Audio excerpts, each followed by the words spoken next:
ನಮಸ್ತೆ ವೀಕ್ಷಕರೇ, divine path YouTube ಚಾನಲ್ಗೆ ನಿಮಗೆ ಸ್ವಾಗತ. ಇಂದು ನಾನು ಸಾಲಕ್ಕೆ ಕಾರಣ ಮತ್ತು ಮುಕ್ತಿ ಮತ್ತು ಶನಿವಾರದ ಪೂಜೆಯ ಮಹತ್ವ ಮತ್ತು ಸಾಲಕ್ಕೆ ಸಂಬಂಧಿಸಿದಂತೆ ಶಕ್ತಿಶಾಲಿ ಮಂತ್ರವನ್ನು ನಿಮಗೆ ತಿಳಿಸೋದಕ್ಕೆ ಬಂದಿದ್ದೇನೆ.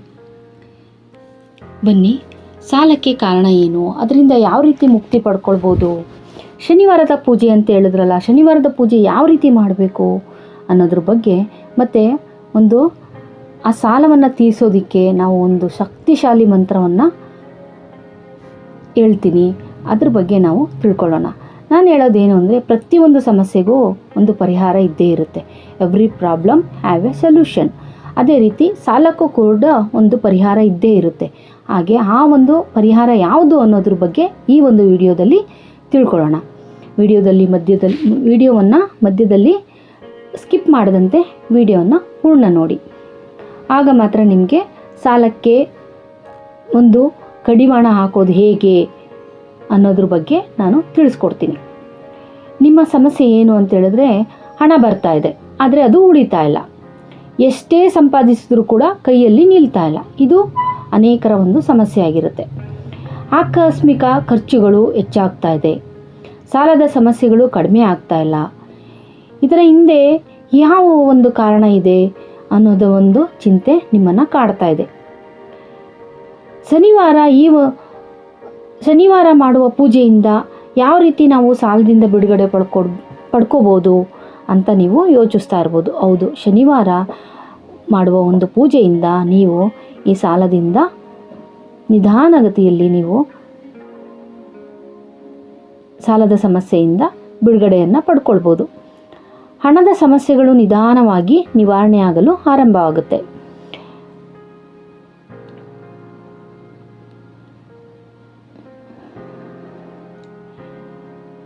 ಆರ್ಥಿಕ ಅಡಚಣೆಗಳಿಂದ ಬಳಲುತ್ತಿದ್ದೀರಾ?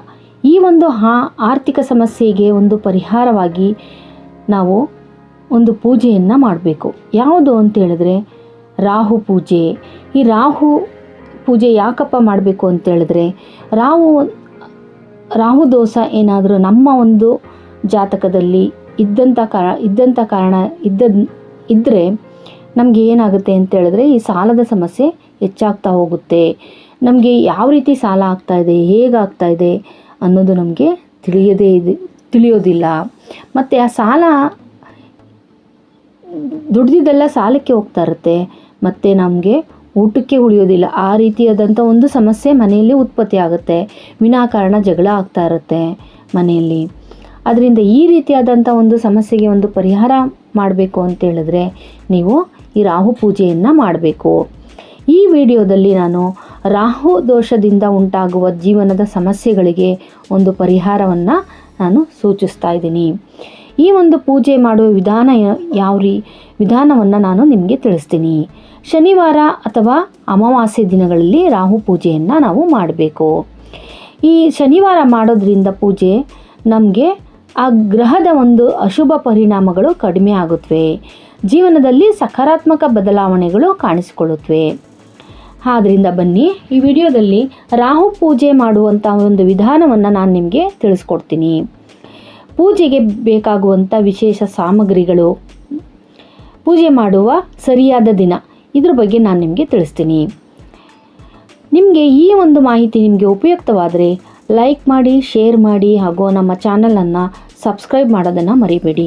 ನಾನು ಇದೇ ರೀತಿಯಾದಂಥ ಜೀವನದಲ್ಲಿ ಏನೇನೋ ಸಮಸ್ಯೆಗಳಿರ್ತವೆ, ಆ ಒಂದು ಸಮಸ್ಯೆಗಳಿಗೆ ನಾನು ಖಂಡಿತ ನಮ್ಮ ಶಾಸ್ತ್ರಗಳಲ್ಲಿ, ನಮ್ಮ ಪುರಾಣಗಳಲ್ಲಿರುವ ಒಂದು ಪರಿಹಾರವನ್ನು ನಾನು ನಿಮಗೆ ನಮ್ಮ ಯೂಟ್ಯೂಬ್ ಮೂಲಕ ನಿಮಗೆ ತಿಳಿಸ್ಕೊಡೋದಕ್ಕೆ ಪ್ರಯತ್ನಿಸ್ತೀನಿ. ಈಗ ನಾವು ರಾಹು ಪೂಜೆ ಮಾಡೋದನ್ನು ಯಾವ ರೀತಿ ಮಾಡಬೇಕು ಅಂತ ಹೇಳ್ತೀನಿ, ತಿಳ್ಕೊಳ್ಳಿ. ಯಾವ ದಿನ ಮಾಡಬೇಕು ಅಂತ ಹೇಳಿದ್ರೆ, ನಾನು ಮೊದಲೇ ಹೇಳಿದಾಗೆ ಶನಿವಾರ ಮಾಡಬೇಕು ಮತ್ತು ಅಮಾವಾಸ್ಯೆ ದಿನ ಮಾಡಬೇಕು. ಯಾವ ಸಮಯದಲ್ಲಿ? ರಾಹುಕಾಲ ಸಮಯದಲ್ಲಿ ಮಾಡೋದು ತುಂಬ ಉತ್ತಮ. ಬೆಳಗ್ಗೆ ಮಾಡೋದಕ್ಕಿಂತ ನಾವು ಸಂಜೆಯ ರಾಹುಕಾಲದಲ್ಲಿ ನಾವು ಸಂಜೆ ಹೊತ್ತಿನಲ್ಲಿ ಮಾಡಿದ್ರೆ ತುಂಬ ಉತ್ತಮ ಪ್ರತಿಫಲ ಸಿಗುತ್ತೆ. ಪೂಜೆಗೆ ಮುಂಚಿನ ತಯಾರಿ ಏನು ಮಾಡಬೇಕು ಅಂದರೆ, ಸ್ನಾನ ಮಾಡಿ ಶುಚಿಯಾಗಿರಿ. ಕಪ್ಪು ಅಥವಾ ಗಾಢ ನೀಲಿ ಬಣ್ಣದ ಬಟ್ಟೆಯನ್ನು ಧರಿಸಿ. ನೀವೇನು ಮಾಡಬೇಕು ಅಂತ ಹೇಳಿದ್ರೆ ಆ ಒಂದು ದಿನ ಆ ಶನಿವಾರ ನೀವು ಕಪ್ಪು ಬಟ್ಟೆ ಅಥವಾ ಕಪ್ಪು ಬಟ್ಟೆ ಆಗದೆ ಇರೋರು ನೀವು ಗಾಢ ನೀಲಿ ಬಣ್ಣದ ಒಂದು ಬಟ್ಟೆಯನ್ನು ಧರಿಸಿ ನೀವು ದಕ್ಷಿಣ ಅಥವಾ ಪಶ್ಚಿಮ ದಿಕ್ಕಿಗೆ ಮುಖ ಮಾಡಿ ಕುಳಿತುಕೊಂಡು ರಾಹುದೇವರ ಒಂದು ಪೂಜೆಯನ್ನು ನೀವು ಮಾಡಬೇಕು. ನೀವು ಇಲ್ಲ ನವಗ್ರಹ ದೇವಸ್ಥಾನಕ್ಕೆ ಹೋಗಿ ಕೂಡ ರಾಹುದೇವರನ್ನು ನೀವು ಪೂಜೆ ಮಾಡ್ಬೋದು. ಎಳ್ಳೆಣ್ಣೆ ದೀಪವನ್ನು ಹಚ್ಚಿ ನವಗ್ರಹ ದೇವಸ್ಥಾನಕ್ಕೆ ಹೋಗಿ ನೀವು ಎಳ್ಳೆಣ್ಣೆ ದೀಪವನ್ನು ಹಚ್ಚಿ ಮತ್ತು ಕಪ್ಪು ಎಳ್ಳು ಮತ್ತು ನೀಲಿ ಅಥವಾ ಕಪ್ಪು ಹೂವನ್ನು ನೀವು ರಾಹುದೇವರಿಗೆ ಅರ್ಪಿಸಿ. ತೆಂಗಿನಕಾಯಿ, ಅಗರಬತ್ತಿ ಈ ರೀತಿಯಾದಂಥ ಒಂದು ಸಾಮಗ್ರಿಗಳ ಮೂಲಕ, ವಿಶೇಷ ಸಾಮಗ್ರಿಗಳ ಮೂಲಕ ನೀವು ರಾಹುದೇವರನ್ನು ಪೂಜೆಯನ್ನು ಮಾಡಿ. ಬಿಳಿ ಹೂವನ್ನು ಯಾವುದೇ ಕಾರಣಕ್ಕೂ ಬಳಸಬೇಡಿ. ರಾಹುದೇವರಿಗೆ ನೀವು ಬಿಳಿ ಹೂವನ್ನು ಬಳಸಬೇಡಿ. ರಾಹು ಮಂತ್ರ ಯಾವುದು ಅನ್ನೋದ್ರ ಬಗ್ಗೆ ನಾನು ನಿಮಗೆ ಹೇಳ್ತೀನಿ. ಬನ್ನಿ, ಈಗ ನಾವು ಆ ಒಂದು ಶಕ್ತಿಶಾಲಿ ಮಂತ್ರ ಯಾವುದು, ಆ ಮಂತ್ರವನ್ನು ಯಾವ ರೀತಿ ನಾವು ಜಪವನ್ನು ಮಾಡಬೇಕು ಅನ್ನೋದ್ರ ಬಗ್ಗೆ ನಾನು ನಿಮಗೆ ಹೇಳ್ತೀನಿ. ಈ ಒಂದು ಶಕ್ತಿಶಾಲಿ ಮಂತ್ರವನ್ನು ನೀವು ರಾಹುದೇವರಿಗೆ ಪೂಜೆಯ ನಂತರ ನೀವು ಈ ಮಂತ್ರವನ್ನು ಜಪ ಮಾಡಬೇಕು. ಈ ಮಂತ್ರ ಜಪ ಮಾಡಿದ ನಂತರ ನಿಮ್ಮ ಏನು ಸಮಸ್ಯೆ, ಸಾಲದ ಸಮಸ್ಯೆ ಆಗ್ಬೋದು ಅಥವಾ ಬೇರೆ ಯಾವುದೋ ಒಂದು ಸಮಸ್ಯೆ ಇದೆ ಅಂತ ಅಂದ್ಕೊಳ್ಳಿ, ಆ ಒಂದು ಸಮಸ್ಯೆಯನ್ನು ಹೇಳ್ಕೊಂಡು ನೀವು ರಾಹುದೇವರಿಗೆ ಪೂಜೆ ಮಾಡಿ. ಈ ಒಂದು ಮಂತ್ರ ನಿಮಗೆ ಹೇಳ್ತಾ ಇದ್ದೀನಿ, ಕೇಳಿಸ್ಕೊಳ್ಳಿ. ಓಂ ರಾಂ ರಾಹವೇ ನಮಃ. ಓಂ ರಾಂ ರಾಹವೇ ನಮಃ. ಓಂ ರಾಂ ರಾಹವೇ ನಮಃ. ಈ ರೀತಿ ನೀವು 108 ಬಾರಿ ಈ ಶಕ್ತಿಶಾಲಿ ಮಂತ್ರವನ್ನು ಜಪ ಮಾಡಿ.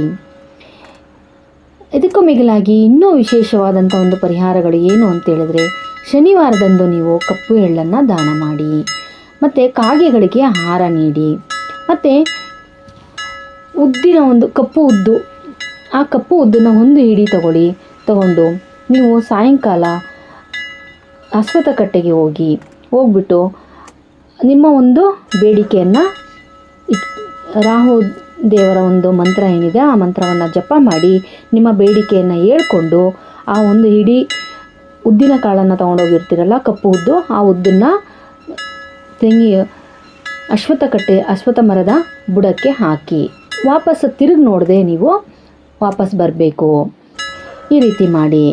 ಇದು ಒಂದು ಪರಿಹಾರ. ಆದರೆ ನೀವು ಈ ರಾಹು ಪೂಜೆ ಮಾಡಬೇಕು ಅಂತ ಹೇಳಿದೆ, ಅದು ಎಷ್ಟು ದಿನ ಮಾಡಬೇಕು ಅಂತಂದರೆ 9 ಶನಿವಾರಗಳು ಮಾಡಿ. ಅಥವಾ ನಿಮಗೆ 9 ಶನಿವಾರ ಮಾಡಲಿಕ್ಕೆ ಆಗ್ತಾಯಿಲ್ಲ ಅಂತ ಹೇಳಿದ್ರೆ 18 ದಿನಗಳು ಮಾಡಿ. ಮಧ್ಯದಲ್ಲಿ ನಿಲ್ಲಿಸದೆ ನಿಯಮಿತವಾಗಿ ಮಾಡಿದರೆ ಉತ್ತಮ ಫಲ ಸಿಗುತ್ತೆ. ಈ ರೀತಿ ನೀವು ಮಾಡೋದ್ರಿಂದ ರಾಹುದೋಷ ನಿವಾರಣೆಯಾಗಿ ನಿಮಗೆ ನಿಮ್ಮ ಜೀವನದಲ್ಲೂ ಕೂಡ ಸುಖ ಶಾಂತಿ ನೆಲೆಸೋದರಲ್ಲಿ ಸಂದೇಹ ಇಲ್ಲ. ಜೀವನದಲ್ಲಿ ಅಡಚಣೆಗಳು ಕಡಿಮೆ ಆಗ್ತಾ ಹೋಗುತ್ತೆ. ನೀವು ಶನಿವಾರ ಮಾಡೋದ್ರಿಂದ ನಿಮ್ಮ ಸಮಸ್ಯೆಗಳಿಗೆ ಪರಿಹಾರ ಸಿಗುತ್ತೆ.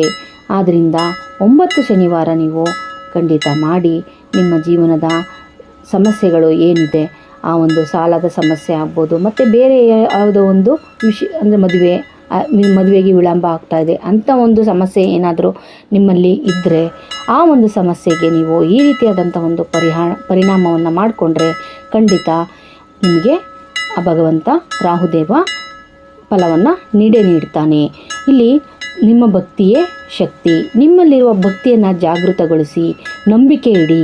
ಶ್ರದ್ಧಾ ನಂಬಿಕೆಯಿಂದ ನೀವು ಪೂಜೆ ಮಾಡಿದ್ದೇ ಆದರೆ ಖಂಡಿತ ನಿಮಗೆ ಫಲ ಕೊಡ್ತಾನೆ ಭಗವಂತ. Every problem have A solution. ಜಗತ್ತಿನಲ್ಲಿ ಇರುವಂಥ ಯಾವುದೇ ಸಮಸ್ಯೆಗೆ ಪರಿಹಾರ ಇಲ್ಲದೆ ಇರೋದಿಲ್ಲ. ಖಂಡಿತ ನಮ್ಮ ಒಂದು ಶಾಸ್ತ್ರ ಪುರಾಣಗಳಲ್ಲಿ ಪ್ರತಿಯೊಂದು ಸಮಸ್ಯೆಗೆ ಪರಿಹಾರ ಇದ್ದೇ ಇರುತ್ತೆ. ನೀವು ಇಲ್ಲಿ ಈ ಒಂದು ನಮ್ಮ ಹಿಂದೂ ಧರ್ಮದಲ್ಲಿರುವಂಥ ಒಂದು ಶಾಸ್ತ್ರ ಸಂಪ್ರದಾಯಗಳ ಮೂಲಕ ಒಂದು ಸಮಸ್ಯೆಗೆ ಪರಿಹಾರವನ್ನು ಕಂಡುಕೊಳ್ಬೋದು. ನಿಮಗೆ ಈ ಒಂದು ವಿಡಿಯೋ, ಈ ಒಂದು ವಿಡಿಯೋ ಇಷ್ಟ ಆದರೆ ನೀವು ಖಂಡಿತ ಲೈಕ್ ಮಾಡಿ, ಶೇರ್ ಮಾಡಿ ಮತ್ತು ಸಬ್ಸ್ಕ್ರೈಬ್ ಮಾಡೋದನ್ನು ಮರಿಬೇಡಿ. ನಿಮ್ಮ ರೀತಿಯಲ್ಲೇ ಈ ರೀತಿ ನಿಮ್ಮ ಸಂಬಂಧಿಕರು ಈ ರೀತಿಯಾದಂಥ ಒಂದು ತೊಂದರೆಯಿಂದ, ಸಾಲದ ತೊಂದರೆಯಿಂದ ಅವರೇನಾದ್ರು ನರಳ್ತಾ ಇದ್ದರೆ ಅವರಿಗೆ ಈ ವಿಡಿಯೋವನ್ನು ಶೇರ್ ಮಾಡಿ, ಅವರು ಕೂಡ ಈ ಒಂದು ಪೂಜೆಯನ್ನು ಮಾಡಿ ಈ ಪೂಜಾ ಫಲವನ್ನು ಅವರು ಪಡ್ಕೊಳ್ಳಿ ಅನ್ನೋ ಒಂದು ಸದುದ್ದೇಶದಿಂದ ಶೇರ್ ಮಾಡಿ, ರಾಹು ದೇವರ ಒಂದು ಕೃಪೆಗೆ ಪಾತ್ರರಾಗಿ ನಮ್ಮ ಚಾನಲ್ನ ಸಬ್ಸ್ಕ್ರೈಬ್ ಮಾಡಿ.